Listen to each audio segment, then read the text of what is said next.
panahon nga ang putling ebanghelyo gihagit sa mga hiwi nga pagtulunan.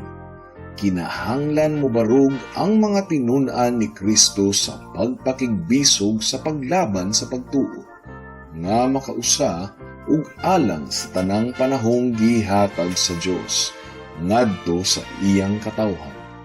Maoy hinungdan nga namugna kining tulumanon ang putling ebanghelyo. 30 minutos nga pagsabwag sa tinuod nga ebanghelyo. Kauban ni Pastor Jeremias Hangad, ang putling ebanghelyo. Tulumanon nga gihatod kaninyo sa Herald of Grace Radio Ministries Philippines. Ang putling ebanghelyo. Ang putling ebanghelyo. Putling ebanghelyo.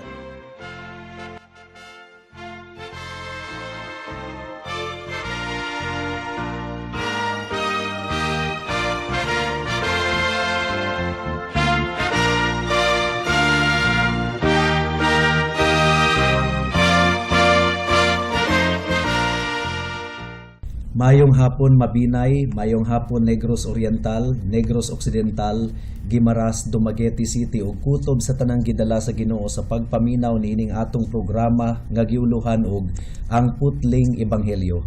Kini ang inyong igsuon ug higala sa kahanginan si Pastor Jeremias Lauri Hangad sa Herald of Grace Radio Ministries Philippines.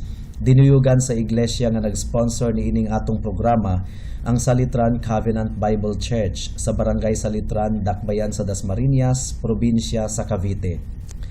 Ang atong teksto ning takna sa kahaponon makita sa Galacia Kapitulo 2, versikulo 21. Ang giingon diri, wala na ako giisip nga pakyas lamang ang grasya sa Ginoo. Tungod kay kun ang pagkamatarong maangkon pinaagi sa balaod, namatay di ay si Kristo sa kakawangan lamang. Galacia Kapitulo 2, versikulo 21. Ang panghunahuna nga ang kaluwasan maangko nato pinaagi sa atong maayong buhat, nakagamot na kaayo sa kinasuluran sa tanang katawhan. Bisan pa og kapila na kini alkontrahi, nagpatigbabaw gihapon kini sa kasing-kasing sa mga katawhan. Mao'y hinungdan nga anong determinado gayud kaayo si Apostol Pablo nga papason kini sa panghunahuna sa mga tawo. Gani niadtong si Pedro nagdanghag ug murag midapig sa mga Judaizers nga nagtudlo nga kinahanglang tulion ang mga hintil aron sila maluwas. Maisugon kaayong gibadlong ni Pablo si Pedro atubangan sa daghang mga tawo. Nakigbiso gayod si Apostol Pablo sa pagtudlo nga ang kaluwasan maangkon lamang tungod sa grasya sa Dios pinaagi sa pagtuo kang Hesukristo nga bugtong Dios ug manluluwas. Gipakigbatukan ni Pablo ang tanang pagtulunan sa kaluwasan pinaagi sa pagtuman sa balaod. Klaro kayong gitudlo sa Biblia nga ang makasasala pagaisipon lamang nga matarong atubangan sa Ginoo pinaagi lamang sa pagtuo kang Hesukristo. Ang giingon sa Efeso Kapitulo 2 versikulo 8, ang giingon diri, kay tungod sa grasya na luwas kamo pinaagi sa pagtuo, dili kini gikan sa inyong kaugalingon, kundili gasa kini sa Dios. Ang grasya, gihatag kini sa Dios nga libre. Apan mga kahigalaan, ang sipyat nga pagtulunan nga ang tao maluwas kuno pinaagi sa maayong buhat, sa tinuod lang, murag yun og tinuod. Mura og logical kaayo kini, tungod kay mudangat kuno kini sa tulid nga pamatasan. Samtang ang doktrina kuno nga ang tao maluwas pinaagi sa pagtuo lamang kang Kristo, dautan kuno ang mahimong resulta niini. Kay ang tao kuno magpakadautan na lang. Anyway, luwas naman kuno siya. Sa teorya murag tinuod kini, pero sa actual gayod nga resulta, sumala sa napamatud-an na sa nanglabay ang mga nagbaton sa pagtuo nga ang tao maluwas pinaagi sa iyang maayong buhat, mauhinuon ang nagkinabuhi diha sa pagpakasala. Samtang ang nagbaton sa pagtuo nga ang tao maluwas pinaagi lamang sa pagsalig kang Kristo, mauhinuon ang nagadangat sa balaan nga kinabuhi, bisan pa sa pinakadautan nga makasasala nga nahimong magtotoo. Mao kana ang tinuod nga actual nga nahitabo sa kasaysayan sa kalibutan. Ang tanang nagkinabuhi og balaan og Dios noon nga kinabuhi, mao ang mga tawo nga andam nga mukumpisal nga ang hinungdan sa ilang kadasig sa pagkinabuhing balaan nagagikan sa ilang pagtuo kang Hesukristo. Ikatingala pa ba kini? Asa man ka makakita og tawo nga nagkinabuhing balaan nga magpasigarbo sa iyang maayong binuhatan. Ang self-righteousness o pagkamatarong sa kaugalingong pananaw, natural gayod kanatong mga makasasala. Ug alang kanako mga kahigalaan, mao kini ang pinaka-ingredient sa tanang kulto nga relihiyon. Ang tanang kulto nga relihiyon nagtudlo nga ang kaluwasan maangkon pinaagi sa maayong buhat usbon ko. Ang tanang kulto nga relihiyon nagtudlo nga ang kaluwasan maangkon pinaagi sa maayong buhat. So ang mga tao devoted kaayo nga musimba sa Dios, mupaanto sa iyang lawas, magpenitensya, magpuasa, ug bisag unsay iyang kinahanglan kunong buhaton aron lamang makapuntos alang sa iyang kaluwasan. Ang pinakadakong grupo sa tibuok kalibutan consistent gayod hangtod karon sa pagtudlo nga ang kaluwasan maangkon pinaagi sa self-denial, penitensya, pagpangadji, mga sakramento ug uban pang mga tulumanon nga pagabuhaton sa tao aron lamang sila maluwas. Bisag asa ka pa padulong, ang natural nga relihiyon sa mga makasasala mao ang pag-angkon sa kaluwasan pinaagi sa maayong binuhatan. Lisod kaayong tangtangon kining maong pagtulunan, instinct na kini sa kasing-kasing sa mga katawhan.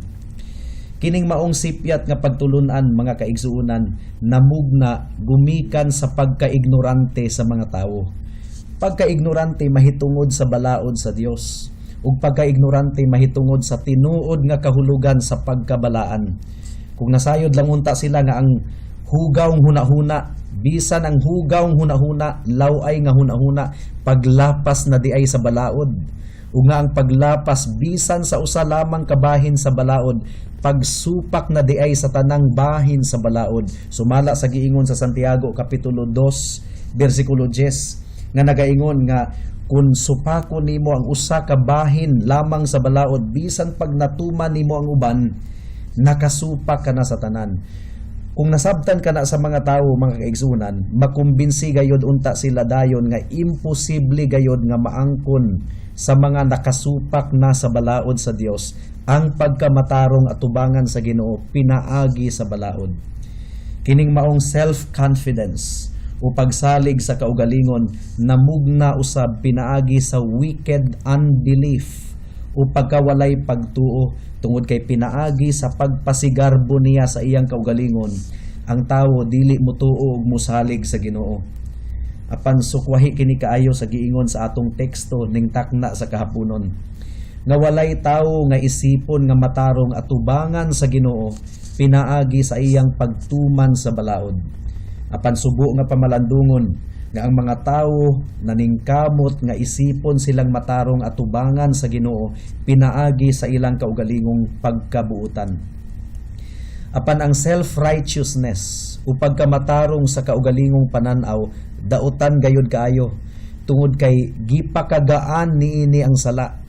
Naghisgot kini og merito sa kaso sa tawo nga nakasupak na ug nang hinambog kini sa pagkamaayo sa tawong nahulog na sa kasalaanan ug pagkadautan. Gipakagaan niini ang mga jutayng mga sipyat, gagmayng kapakyasan, gagmayng mga pagsupak. Giisip niini nga baliwalaon ra sa Ginoo ang mga gagmayng mga sala. Sa laing bahin, ang doktrina sa kaluwasan pinaagi sa maayong buhat, walay bisag usa ka pulong nga paghupay alang sa mga makasasala. Gihimo hinuon ining hambugiro ang mga buutan kuno, samtang ang badlungon walay paglaom. Kining maong pagtulunan walay imbitasyon sa mga makasasala tungod kay wala man kini nagtudlo mahitungod sa kaluoy sa Dios. Kung ang kaluwasan maangkon pinaagi sa pagtuman sa balaod, unsa pa may paglaom sa mga guilty. Kining doktrinaha nga walay kaluoy nagasira sa pultahan sa paglaom ug nagapahimong garbuso sa mga gibuutanan kaayo sa ilang pamati sa ilang kaugalingon nga nagaingon, salamat kay dili ako dautan susama sa uban. Ang hilabihan gayod nga pagkahakog niining maong doktrinaha ang nagakondinar niini ingon nga dautan kaayo tungod kay gibayaw niini ang kaugalingon. Kung ang tao nagtuo nga maluwas siya pinaagi sa iyang maayong binuhatan, iyang gibayaw ang dignidad sa tawhanong kinaiyahan. Kung sa pamati niya, relihiyoso kaayo siya ug buutan kaayo siya, iyang gi-congratulate ang iyang kaugalingon ingon nga takos atubangan sa Dios.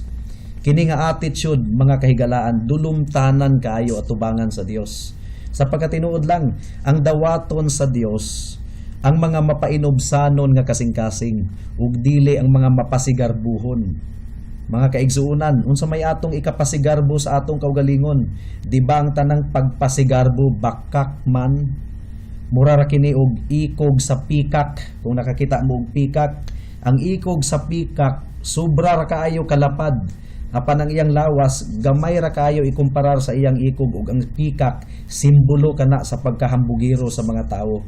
Hinaot nga luwason kita sa Ginoo gikan sa pagpataas sa atong kaugalingon. Apan dili kita maluwas gikan niini kung kuptan pagihapon nato ang doktrina sa kaluwasan pinaagi sa maayong binuhatan. Adunay tulo ka punto sa atong pagpamalandong ning takna sa kahaponon. Una, ang duha ka krimen nga anaa sa pagkamatarong sa kaugalingong pananaw o self-righteousness. Unsa man kini nga mga krimen?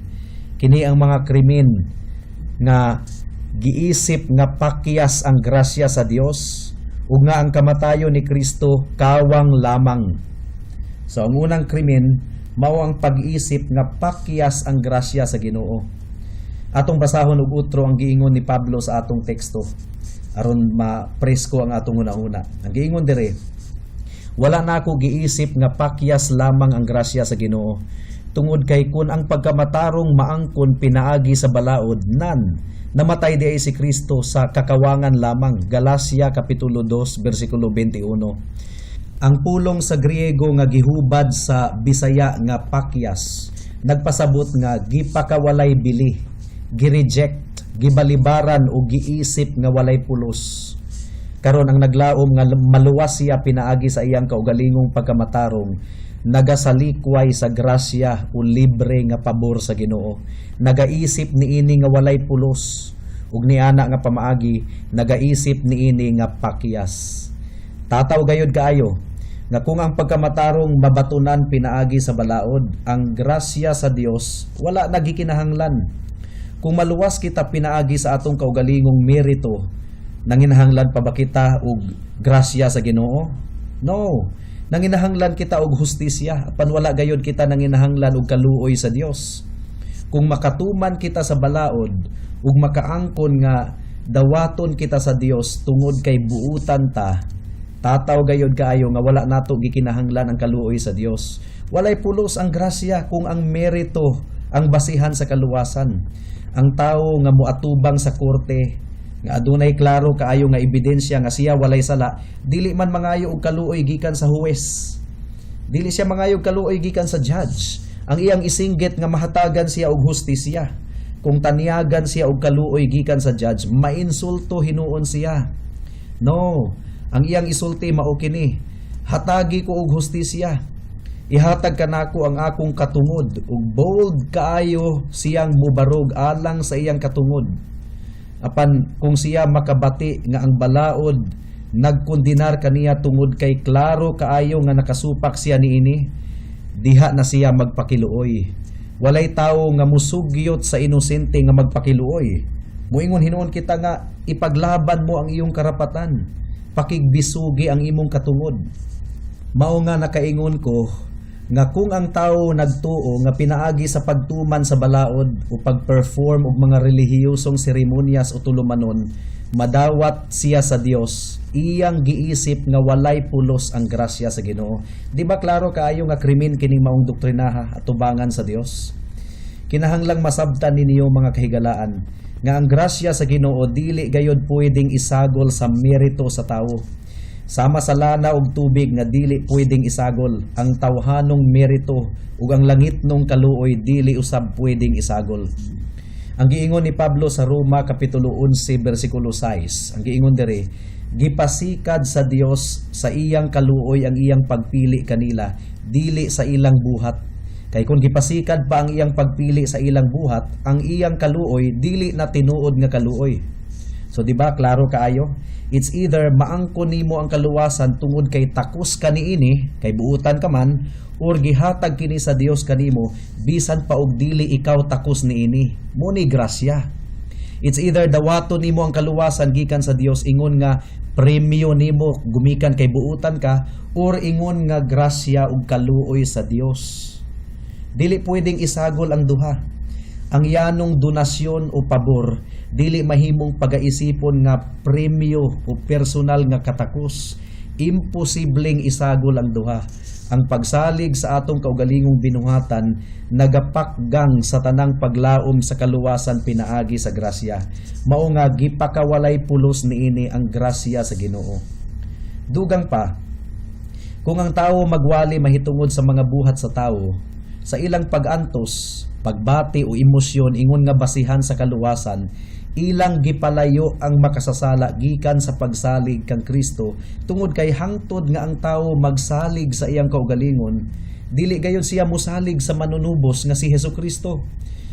Bisag ka usa ka libo ka pa kahigayon nga muwali sa tawong nagsalig sa iyang kaugalingon, hangtod nga anaa paghihapoy na habilin nga pagsalig niya sa iyang kaugalingon, dili gayud niya dawaton ang libre nga kapasayloan ug pagtubos pinaagi sa dugo ni Kristo nga giula niya didto sa krus sa Kalbaryo. Kining paglaom nga maluwas pinaagi sa atong kaugalingong pagkamatarong nagkawat sa kahimayaan sa Ginoo. Mura og atong giingon nga wala ko nang inahanglan sa grasya, wala ko nang inahanglan sa libre nga pabor. Kini nga self-righteous nga paglaom nagapapas sa kahimayaan sa Dios. Tungod kay klaro kaayo nga kung ang tawo maluwas pinaagi sa iyang maayong buhat, natural lamang ang iyang kaugalingon ang iyang mahimaya. Apan kung ang tawo maluwas lamang pinaagi sa libre nga grasya sa Dios, pinaagi sa libre nga gasa sa Dios, ang Ginoo lamang gayod ang mahimaya. Alaot katong mga nagtudlo sa usa ka doktrina nga nagtangtang sa korona gikan sa ulo sa atong labang Dios nga makagagahom, ug nagpakaulaw sa trono sa iyang himaya. Hinaot nga tabangan kita sa Dios nga makahiling kawas gikan niini nga krimen. Ang ikaduhang dako nga krimen nga mabuhat sa pagpakamatarong sa kaugalingong pagpaningkamot mao nga gipakawalay pulos niini ang kamatayon ni Hesukristo. Klaro gayud kaayo kini. Kung ang kaluwasan maangkon pinaagi sa mga buhat sa balaod, nganong namatay pa man si Jesus aron sa pagluwas kanato. Sumura og gausik-usik lang si Jesus og panahon og pag-antos didto sa krus. Kung wala ra di ay kadtoy pulos. Tungod kay maluwas man di ay kita pinaagi sa atong maayong binuhatan. Ngilngig kaayo ni nga pagtulunan mga kahigalaan, apan daghan ang nagakupot niini. Ang mga nagaingon nga ang kamatayon ni Kristo kabahin lamang sa atong kaluwasan, pero kinahanglang bubuhat paghihapon sila aron makumpleto ang kaluwasan. Klaro kaayo nga nagtuo nga partially effective lamang ang dugo ni Jesus. Pero sa tinuod lang, dili gayud ay epektibo ang dugo ni Jesus sa paghuga sa sala, kay kinahanglan pa mangdugangan nila sa ilang maayong buhat ang dugo ni Jesus. So kung partial ra di ay nga manunubos si Jesus, dili gayud siya ang manunubos. Mao kana ang pagtulunan sa penitensya ug sa purgatorio. Kulang ang pag-antos ni Jesus, mao nga kinahanglan patang magpenitensya o mag-antos sa purgatorio aron kita maluwas. So katong gisinggit ni Kristo didto sa krus nga natapos na, it is finished, sipiat di ito. Kay dili day kumpleto ang pag-antos ni Jesus, kay kinahanglan pang dugangan sa atong mga pagpenitensya ug pag-antos sa purgatorio o mga indulhensya. Usa ka dakong pagpasipala sa kamatayon ni Kristo kini nga pagtulunan mga kaigsuonan. Dako kaayo kining sala batok sa matag persona sa balaang Trinidad. Sala kini batok sa Dios Amahan. Dili di ay siya manggialamon niadtong iyang gitakda nga ang iyang anak mag-antos didto sa krus kung maluwas raman di ay ang tao pinaagi sa iyang maayong buhat. Salapod kini batok sa Dios nga anak nga si Hesukristo. Muingon ka nga ang pagtubos mabayran pinaagi sa imong maayong buhat. So wala di ay pulos ang pagpaula ni Kristo sa iyang dugo aron sa pagtubos sa mga makasasala nga susama kanimo ug kanako. Sala usab kini batok sa balaang espiritu tungod kay ang balaang espiritu man ang nagsaksi mahitungod sa mahimayaong pagkahingpit ug sa dili mapildi nga gahom sa gibuhat nga pagtubos ni Kristo didto sa krus sa Kalbaryo ug alaot ang nagasalikway sa pagsaksi sa balaang espiritu. Igo na ang mga nabatbat nako mahitungod sa krimen nga mabuhat sa tawo kung magsalig siya sa iyang kaugalingong pagkamaayo alang sa iyang kaluwasan. Karon sa ikaduhang punto, akong ipakita kaninyo nga kining duha ka mga krimen ginabuhat kini sa daghan kaayong mga tawo. Ug nahadlok ko nga ginabuhat usab kini sa daghang mga naminaw kanako niining taknaa. Kinahanglang susihon sa matag usa ang iyang kaugalingon aron masuta kung kining tinunglo nga mga butang makaplagan sa iyang kinasuluran. Ug kung makaplagan niya kini, hinaot nga mutawag siya sa Dios aron matangtang kini. Alang sa mga nag-isip nga gamay ug gaan nga butang lamang ang ebanghelyo, wala lang mo masayod nga nabuhat na diay ninyo kini nga krimen. Unsa? Gamayng butang lamang ang ebanghelyo, mas importante pa ninyo ang kwarta ug kabtangan ug negosyo kaysa ebanghelyo. Ang maluwas pinaagi sa dugo ni Jesus dili importante alang kanimo kay mas importante pa ang mga temporaryong butang niining kalibutana. Usa-usab kini kadakong pagpasipala sa grasya sa Ginoo. Ang lain usab nga grupo sa mga tawo nga nakabuhat niining maong krimen mao kadtong wala gayoy nabati nga guilt o pagkasad-an sa ilang kasing-kasing. Gibuutanan kaayo sila sa ilang kaugalingon. Perhaps nindot kaayo ang ilang kinaiya, maghihinatagon, maayuhon, ug nagtuo sila nga kining mga nindot nga pamatasan mao ang makaluwas nila. Daghan kayong mga tawo nga maayo kaayo og batasan. Apan usa lamang ang kulang kanila, dili sila conscious nga makasasala dahil sila atubangan sa Ginoo. Giisip nila ang ilang kaugalingon ingon nga mas buutan pa kaysa uban. Well, posible nga mas buutan pa sila kaysa uban. Apan wala pa ba gihapon nimo makita higala nga kung magsalig ka sa imong pagkabuutan, imong gipakawalay pulos ang grasya sa Ginoo. Ang himsog wala nang hinahanglan og doktor. Ang mga masakiton lamang ang nanginahanglan og mananambal. Therefore, wala ka nang hinahanglan sa kamatayon ni Jesus tungod kay sa imong opinyon wala man ka nakabuhat og salaod nga takos sa silot sa kamatayon. So unsa pa man ang gikinahanglan nimo sa kamatayon ni Jesus? Buutan man pud ka. Dili man ka abusado, dili ka kriminal, so okay ka atubangan sa Ginoo. Apan higala ang imong pagpasigarbo sa imong kaugalingon usa ka na kapag pamatuod nga dautan gayon ikaw tungod kay ang garbo usa ka dakong sala at tubangan sa Dios. Ang giingon sa Biblia, God resists the proud but gives grace to the humble. Hinaot nga luwason ka sa Ginoo gikan niining dako nga garbo. Unsa man ang tinuod nga ebanghelyo? Mao kini ang pangutana, unsa man ang tinuod nga ebanghelyo? Ang tinuod nga ebanghelyo mao kini. Higala ikaw sad-an, ikaw makasasala. Wala kay mahimo aron mapapas ang imong sala tubangan sa Ginoo. Sa laktod nga pagkaistorya, dili ka makaluwas sa imong kaugalingon. Kung ang imong kasalaanan dili mapasaylo pinaagi sa paglihok sa labawng grasya sa Dios, ug dili pinaagi sa bisag unsa nga anaa kanimo, dili gayud ikaw maluwas. Kinahanglang maangkon mo ang libre nga grasya sa Dios. Tungod kay si Kristo namatay, ug wala nay laing rason sa iyang kamatayon gawas lamang sa pagtubos sa mga makasasala. Ug ang pamaagi aron maangkon mo ang grasya sa Dios, mao lamang ang pagtuo ug pagsalig kang Hesus. Ingon nga bugtong Dios ug manluluwas. Usbon ko, ang bugtong pamaagi aron maangkon mo ang grasya sa Dios, mao lamang ang pagtuo ug pagsalig kang Hesus. Ingon nga bugtong Dios ug manluluwas, kay pinaagi sa grasya na luwas kamo, pinaagi sa pagtuo, dili kini gikan sa inyong kaugalingon kundi gasa kini sa Dios. Dili kini pinaagi sa inyong maayong binuhatan aron walay bisag usa nga makapasigarbo. Efeso kapitulo 2 bersikulo 8 hangtod sa 9. Pinaagi sa pagtuo lamang kang Hesus, maangkon mo ang tibuok nga kapasayloan. Mao kini ang putling ebanghelyo mga kahigalaan. Wala nay lain pa. So kung dunay magtudlo nga maluwas ka pinaagi sa imong maayong binuhatan, pinaagi sa pagpenitensya, pinaagi sa mga pagpangadji, pinaagi sa paganto sa purgatorio, dili ka na tinuod nga ebanghelyo, pagpasipala ka na sa kamatayon ni Kristo nga kumpleto na nga makaluwas ug makapasaylo sa tanan nimong kasalanan. Sa akong ikatulong punto, mag-express ako sa akong kumpiyansa nga ang mga tinuod nga magtotoo dili gayud guilty niini nga krimen. Sa iyang kinasuluran nasila gayud siya niini nga krimen sa paghimong walay pulos sa grasya sa Ginoo. Una sa tanan, walay magtotoo ni Kristo nga makaantos nga ang grasya sa Ginoo mahimong walay pulos. Mao nga ang pangutana sa mga naminaw nato karon mao kini, nagsalig ka ba sa grasya sa Dios lamang? Or in some measure, nagsalig pud ikaw sa imong kaugalingon? Moingog nagsalig pud ka sa grasya pero nagsalig pud ikaw sa imong kaugalingon.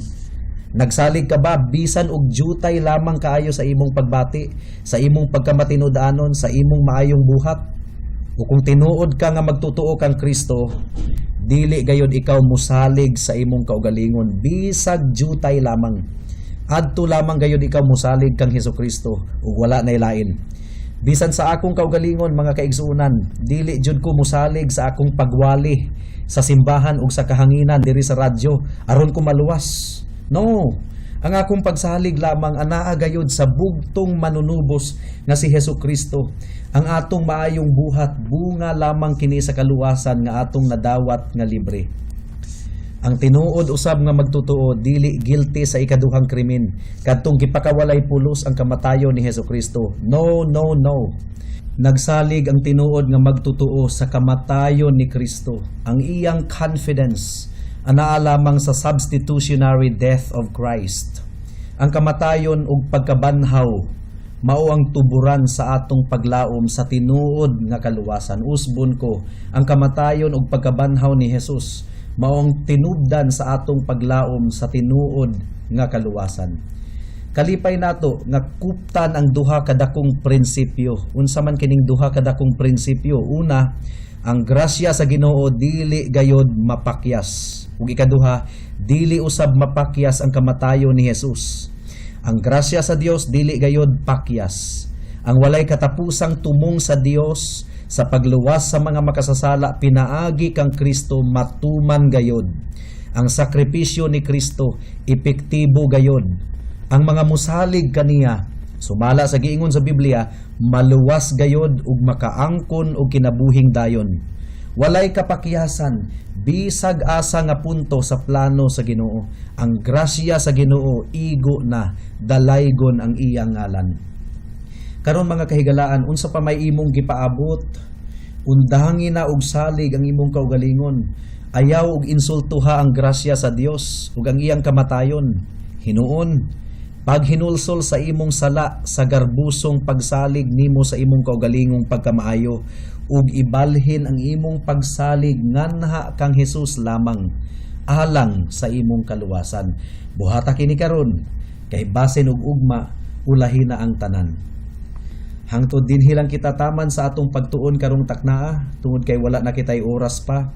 Ako kamong padayon nga giimbitar sa pagpaminaw niining atong programa sa matag Miyerkules alas 6 hangtod sa alas 6:30 sa hapon dinhi sa Power 102.1 RFM. Daghang salamat. Alang sa dugang nga mga pangutana, mahimong mo text kang Pastor Jeremias hangad sa 0935 744 3030.